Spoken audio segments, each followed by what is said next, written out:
ہم کسی ترتیب کے ساتھ کوئی موضوع لے کے آگے نہیں بڑھ رہے ہیں، کیونکہ اس وقت الگ الگ لوگوں کو الگ الگ مسئلے پیش آ رہے ہیں، اسی لیے الگ الگ دو دو تین تین منٹ کی کچھ باتیں۔ اچھا یہ بھی میں بتا دوں کہ یہاں کے قیام میں 7 مجلسیں ہوتی ہیں، 7 بھی نہیں بلکہ 6۔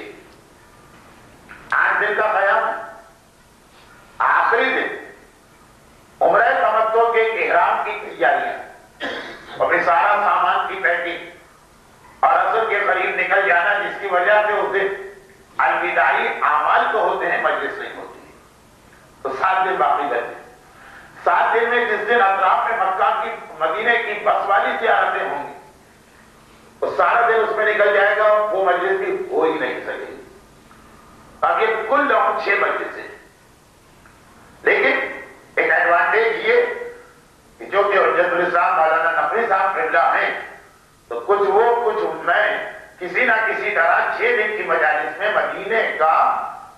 اہم بیان آپ تک پہنچ ہی جائے گا۔ 12 اسے غنیمت سمجھیے کہ صرف 6 دن کی آپ کو یہاں مجلس مل رہی ہے، جبکہ مدینہ وہ شہر کہ قدم رکھنے کے بعد ہی اگر کوئی واقعی مومن ہے، دل ہی یہ چاہتا ہے کہ جتنا رو سکے جتنا رو سکے جتنا رو سکے اتنا رو۔ معصوم کی وہ حدیث جو آپ نے اپنے وطن میں تو بار بار سنی، یہاں بھی سن لیجیے کہ المکاؤن خمسن، جب سے دنیا بنی ہے قیامت تک رونے والے تو 5 ہی گزرے، اور ان 5 چوتھا نام اپنی دادی کا دیا اور 5واں نام چوتھے امام کا دیا۔ جب سے دنیا بنی ہے قیامت تک فاطمہ کی طرح سے گریہ کسی نے نہیں کی،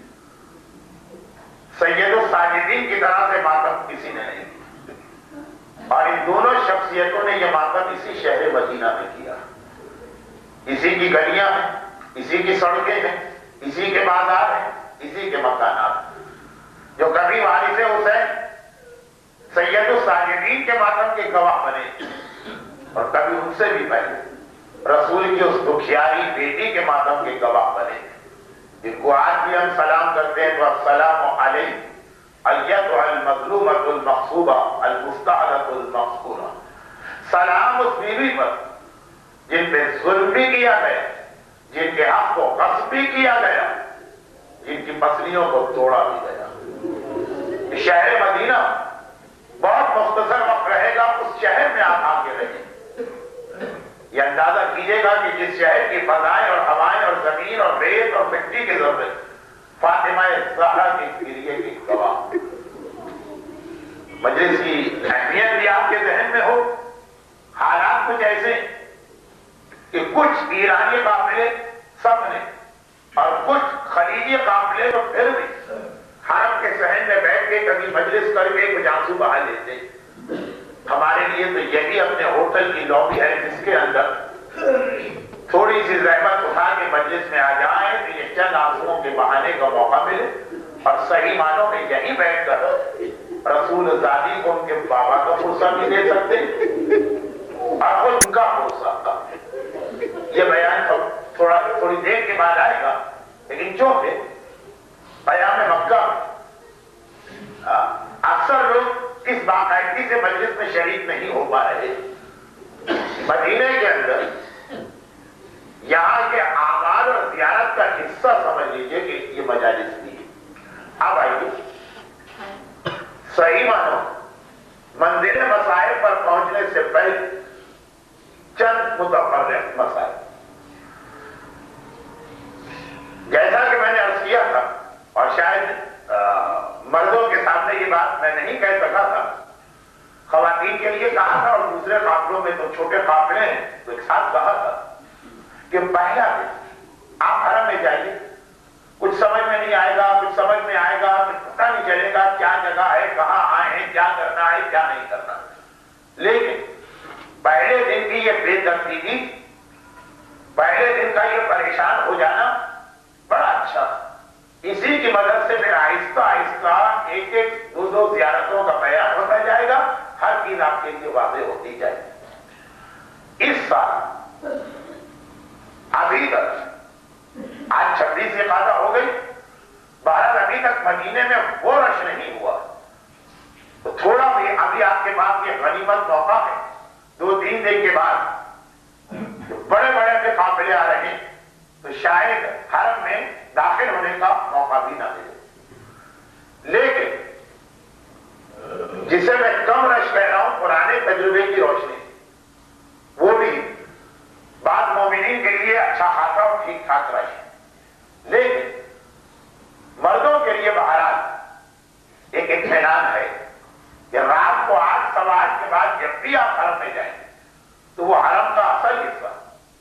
یہاں پہ حرم سے مراد ہوتی ہے مسجد, مسجد کا وہ اصل حصہ جسے قدیم مسجد کہا جاتا, جو پیغمبر اسلام نے اپنے زمانے میں بنائی تھی, جو چھتریوں والا صحن ہے اس کے بعد والا حصہ, اس میں بھی آپ کو جانے کا موقع ملے گا. اور پھر رفتہ رفتہ 9-9:15 سے جو مجمع باہر, باقی مجمع بھی باہر جانے لگے گا, تو ویسے ویسے آپ کو اور زیادہ اطمینان سے عبادتوں کا موقع ملے گا. کیوں میرے اوپر کچھ ایسے قافلوں کی ذمہ داریاں بھی جہاں نہ تو میرے قافلے میں کوئی عالم ہے نہ ہی کوئی پرانا حاجی. اس لیے بنیادی اعتبار سے مدینے کی زیارتیں ان کو بتانے میں مجھے زحمت ہو رہی ہے. آپ حضرات یعنی اس وقت مردوں سے بات ہو رہی ہے, عورتوں سے آج رات کی حجت الاسلام مولانا نقوی صاحب کے ساتھ ایک ٹائمنگ سیٹ کر دی,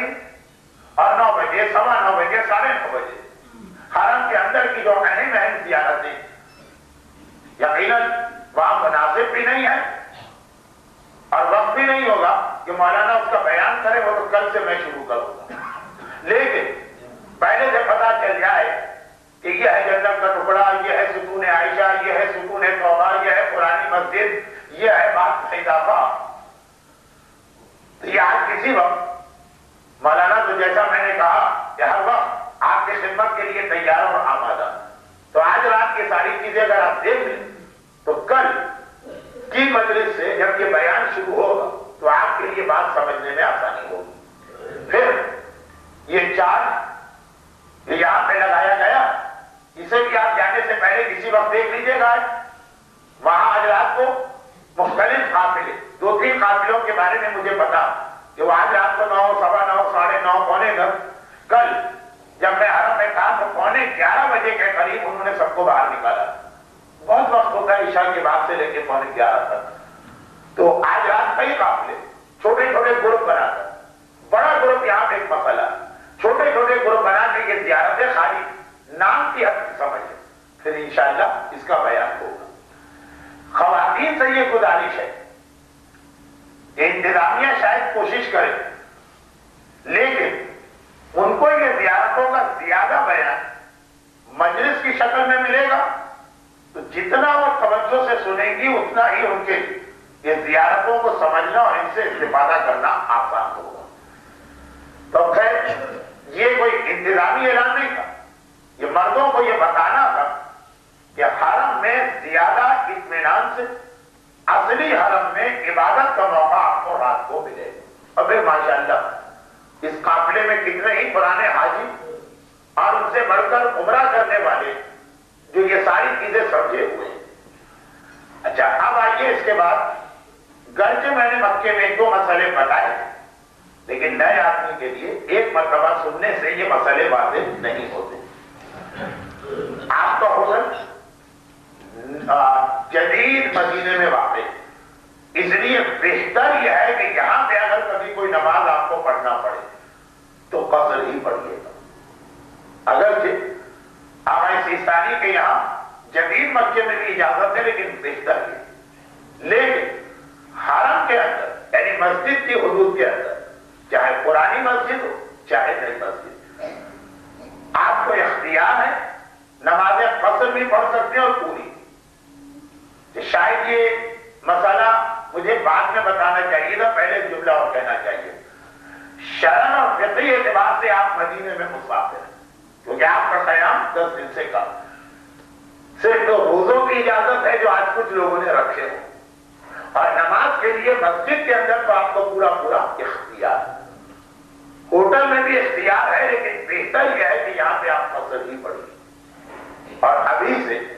4-5 دن بعد والی ایک چیز کا اعلان ہو جائے، وہ یہ کہ اطراف کی زیارت ہو، ظہرین کی نماز کا وقت وہیں پہ آ جاتا، وہ نماز فضل ہو، جو کہ اطراف کی زیارت ہو، تقریباً ہم جدید مکہ مدینے سے بھی بہت باہر ہوں۔ اچھا یہ تو نماز کا مسئلہ ہوا، روزے کا ہوا، میں وقت نہیں لگا، پرانی چیز کی تکرار ہے اس لیے ایک منٹ۔ اب آئیے ایک مسئلہ خواتین سے متعلقہ، اور شاید ساری دنیا مدینہ وہ واحد جگہ جہاں کے لیے یہ مسئلہ ہے، واجبات کا نہیں لیکن ایک مستحبات کا مسئلہ، لیکن وہ مسئلہ جو مستحبات کا ہے جو شاید دنیا میں اور کسی جگہ کے لیے نہیں۔ میرا حافظہ تو اس وقت کام نہیں کر رہا، لیکن اس سے پہلے اصل مسئلہ جس کے ذہن میں یہ مسئلہ آئے گا، اصل مسئلہ یہ ہے کہ جو خواتین پیریڈز میں ہیں وہ مسجد نبوی کے کسی بھی دروازے سے مسجد میں داخل نہیں ہو سکتی، اور یہ بہت بڑی آزمائش یا امتحان بن جاتا کہ 8 دن کا قیام ہے، اور اگر اس میں 6-7 دن یا 8 دن ایک عورت نجس رہے تو گویا اس کے اعتبار سے اس کا یہاں کھانا ایک طرح سے بیکار ہو گیا، گھر پہ بیکار نہیں ہوا، اس کو اجر و ثواب پورا ملے گا، لیکن روضہ رسول کی جھلک بھی نظر نہیں آئی، اور وہ واجبات کا مسئلہ ہے جس کے اندر کوئی کمپرومائز نہیں۔ تو جو پیریڈز کے اندر چاہے یہ پیریڈز پورے قیام مدینہ تک ہو جائے یا آدھا قیام اس میں نکل جائے، 4 دن 5 دن 3 دن، بہرحال اس دوران مسجد کے اندر داخل ہونے کی اجازت نہیں، لیکن جو مسجد کے باہر کا صحن جہاں پہ آج ہم لوگوں نے زیارت شروع میں پڑھی، وہ اور اس کے پیچھے کا علاقہ جو گرد لگی ہوئی ہے مسجد کے چاروں طرف، اس کے بھی اندر جا سکتے ہیں۔ پیریڈز کے عالم میں جو جانا حرام ہے، وہ جو لکڑی کے دروازے یا جوتے اتار کے آدمی اندر جاتا، وہ عورت کے لیے حرام۔ البتہ ایک بات تو یہ آ گئی کہ صحن میں جا کے وہ بیٹھ سکتی ہے، اور بقی کی زیارتیں تو جو کسی عورت کو کرنے کی اجازت نہیں، پاک عورتوں کے نزدیک وہ زیارتیں سب صحن سے ہی پڑھی جاتی کی تو نہیں جاتی ہیں، تو اس میں تو عورت کے لیے کوئی مسئلہ نہیں۔ پیریڈز کے عالم میں نماز حرام، لیکن نماز کے علاوہ چاہے رسول خدا کی زیارت ہو، چاہے شہزادی کی زیارت ہو، چاہے ائمہ بقی کی زیارت ہو، چاہے باقی بقی کی زیارتیں ہو، کتاب کھول کر وہ ساری زیارتیں پڑھی جا سکتی ہیں۔ اور جیسا کہ میں نے کہا کہ اس مسئلے میں پاک و نجس عورتوں میں کوئی فرق نہیں، کیوں؟ پاک عورتوں کو بھی جہاں تک جانے دیتے ہیں، نجس عورت کے لیے شرط وہاں تک جانے کی اجازت ہے۔ لیکن ایک مسئلہ پیریڈز والی عورت کے لیے ایسا کہ شاید دنیا میں کہیں اور نہیں، کہ جو عورت پیریڈز کے عالم میں ہو، 2 صحیح حدیثیں آیت اللہ سیفانی فرماتے ہیں کہ دونوں حدیثوں پہ میں نے ریسرچ کیے، دونوں صحیح حدیثیں، 2 صحیح حدیثوں، خاص مدینے کے لیے ایک مسئلہ آیا کہ اگر کوئی عورت اپنے پیریڈز میں ہو تو وہ مقام جبرائیل کے جتنا قریب جا سکتی ہے جائے، اور وہاں کھڑے ہو خصوصی یہ دعا کر کہ اللہ جلدی سے اسے پاک کرے تاکہ وہ حرم میں داخل ہو۔ اچھا یہ والی دعا اگر کوئی عورت مکے میں نجس ہو گئی، لا محالہ کرے، کربلا میں، نجف میں، غازوین میں، مشرق میں، جہاں پیریڈ والی عورت کے لیے پابندی خود سے کرے گی، لیکن مدینے کی حد تک نہ صرف یہ کہ نص یعنی حدیث سے معتبر میں اس کا ذکر آیا، بلکہ جگہ بھی بتائی، مقام جبرائیل کے قریب جاتا ہے، اور مقام جبرائیل ان زیارتوں میں تو ہم لوگ کروائیں گے جو مدینے کی پیدل کی زیارتیں ہوں، جو مکے میں آپ نے آخری دن جس طرح مکے میں جو کاروان مکے سے ہمارے ساتھ آ رہا، ہم نے 2 طرح سے زیارتیں کی، بس میں بیٹھ کر اور پیدل، یہاں بھی اسی طرح سے ہوں، لیکن وہ تو جب ہوں گی سو ہوں گی۔ جن خواتین کا یہ مسئلہ ہے وہ زیادہ تو نہیں ہوں گی قابل، 2 3 4، یا وہ یا ان کے مرد۔ اگر ان کو یہ معلوم کرنا ہے مقام جبرائیل کہاں سے کہاں پڑھے تو وہ الگ سے رابطہ کر رہے ہیں۔ اچھا، یہ تو پیریڈس والی عورتوں نے ایک سوال کیا کہ مولانا جہاں پہ ہم زیارت پڑھ رہے ہیں کیا اس کے پیچھے والے صحن میں بھی جانا منع؟ اس کے حوالے سے بات آ گئی کہ نہیں، صحن جتنے بھی وہاں پہ پیریڈس میں جانا منع نہیں، خالی جو وہ لکڑی کے دروازے جو رات کو بند ہو جاتے ہیں وہاں جانا منع۔ اچھا، اب آئیے مردوں کے لیے ایک اور اعلان، اور مولانا نقوی صاحب قبلہ کے لیے ایک اور رحمت، وہ یہ ہے کہ فجر کی نماز کے بعد اور عصر کی نماز کے بعد 2 ٹائم جنت البقیع مردوں کے لیے کھولا جاتا ہے، اور پھر بقیع کے اندر جو قبریں وہاں پر مکے کی طرح اب اس قافلے کے اچھے خاصے لوگ تقریباً 30% قافلہ مدینے میں آیا، لیکن یہ 30% کے بارے میں میرا اندازہ، ابھی تو میں نے چہرے بھی نہیں دیکھے کہ یہ سب یا پرانے حاجی یا پہلے عمرہ کرنے والے ہوں گے، تو وہ بہت ساری باتیں ویسے ہی سمجھ رہے ہیں کہ جیسے مکے میں تھا کہ وہ جنت المعلا کا قبرستان ہے، کسی قبر پہ کوئی نشان نہیں ہے کہ کون سی قبر کس کی، وہی جنت البقیع کی حالت ہے کہ کسی قبر پہ کوئی نشان یا بورڈ کچھ نہیں لکھا، لیکن یہاں بہرحال آپ قبروں کے قریب جا سکتے ہیں، اور وہاں پہ بہت سارے ایرانی اور عرب و قافلے زیارتیں پڑھ رہے ہیں، تو اس سے اندازہ بھی ہو جائے گا کہ کس کی زیارت، لیکن یہ مردوں کی حد تک ہے کیونکہ عورتوں کو تو جانے ہی نہیں دیتے، لیکن ہمارے قافلے کے مرد بھی مولانا نقوی صاحب قبلہ کے ساتھ کوئی ایک ٹائم سیٹ کر لیں اور کسی ایک دن جا کے اندر کی ساری زیارتیں ان کے ساتھ کر لیں، پھر تو آپ جاتے ہی رہیں۔ اب بقیع کے اس اعلان کے حوالے سے تو قافلے کے مرد آج ہی رات کو حرم کی زیارتیں تو مولانا کے ساتھ فارغ ہو جائیں، وہی کہیں پر میں بھی آپ کو ٹکرا جاؤں گا، کسی اور قافلے کو وہ چیزیں بتا رہا ہوں گا، لیکن جو کہ وہاں کوئی اور ہے ہی نہیں بتانے والا، اور یہاں مولانا موجود ہیں اور ماشاءاللہ اتنے تجربے کار حاجی بھی ہیں، تو الگ الگ ہی گروپ رہیں، جہاں گروپ بڑا ہوتا اور وہاں پہ مسئلے پیدا ہو جاتے ہیں۔ اور بقیع کے لیے آپ مولانا کے ساتھ نہیں کہ کوئی ٹائم سیٹ کر دیں، ایک دفعہ ضرورت پڑے گی، اگر جنت البقیع کا ایک نقشہ بھی آپ کو دیا گیا ہوگا، چھوٹی کتاب کے آخر میں لگا ہو، اس سے بھی آپ کچھ اندازہ کر سکتے ہیں، لیکن ایک بات یاد رکھیے، اور یہ بات بقیع کے لیے بھی ہے، حرم کے لیے بھی، زیارتوں کے لیے بھی، اور وہ یہ کہ مدینہ منورہ وہ شہر ہے جہاں پر حکومت کا قانون کچھ بھی، جس جگہ پر جس آدمی کی ڈیوٹی ہوتی ہے وہ خود اپنی جگہ پہ قانون، ہر دن نظام بدلتا رہتا، ایک دن آپ جائیں گے ایک ہی جگہ پہ کھلی چھوٹ ہے ہر قسم کی زیارت، اگلے دن آپ جائیں گے وہاں سخت ترین ممانعت آ گئی، اس میں قانون کا کوئی دخل نہیں، ڈیوٹی پہ موجود اس آدمی کا مزاج۔ دن تو میں نے بہت بڑی بات کہہ دی، ہر گھنٹے کے اندر تبدیلی ہوتی، ایک کی ڈیوٹی کہیں تو دوسرا آ جائے، اپنی ڈیوٹی چینج ہونا بھی ضروری نہیں، کیونکہ اکیلے آدمی کی ڈیوٹی تو ہوتی نہیں، 2 3 کی ہوتی، وہ ایک کھڑا تھا وہ چلا گیا چائے پینے کے لیے، دوسرا وہاں کھڑا وہ اسی چیز کو وہ ممنوع کہہ رہا ہے، یہ کہہ رہا ہے جائز ہے۔ اس لیے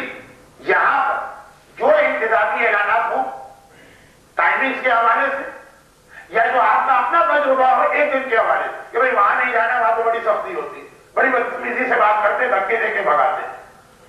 اس کو اگلے دن کا تجربہ نہ سمجھیے، ایک دن منع ہے اگلے دن فصل۔ 2 دن پہلے جو قافلے آئے تھے حرم کے اندر باہر صحن میں کہیں کھڑے ہو کے زیارت کرنے نہیں دے رہے، آج جہاں ہم نے زیارت پڑھی وہاں تو پڑھی ہی پڑھی، اس کے پیچھے والے صحن میں بھی اجازت، جہاں کے بارے میں ویسے تو قانون ہے کہ اجتماع ممنوع، لیکن آج کھلی چھوٹ تھی، ہو سکتا ہے کل پھر پابندی آئے، تو جو چیزیں ایسی ہوں آپ کو روزانہ ٹرائی کرنا